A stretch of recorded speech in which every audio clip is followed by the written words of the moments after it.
बातमी सोलापुरातून सोलापूर जिल्ह्यातील सर्वच कत्तलखाने बंद करण्याची मागणी भाजप आमदार महेश लांडगे आणि आमदार नितेश राणे यांनी केली आहे। याबाबत सोलापूरच्या जिल्हाधिकाऱ्यांना निवेदन देण्यात आले, तसंच विधानसभेत देखील मागणी करणार असल्याचं त्यांनी सांगितलं आहे। गोवंश सांभाळण्यासाठी आता आमचे गोरक्षक जे आहेत ते तर प्रयत्न करतात, त्यांना आपल्या हिंदू समाजाने सगळ्यांनी मदत केली पाहिजे।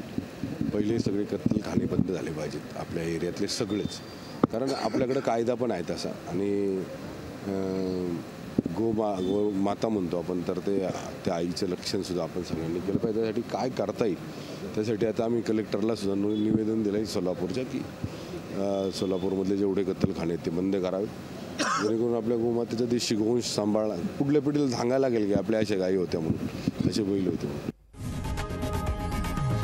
लोकशाही मराठी ऐका, पहा, जागरूक रहा।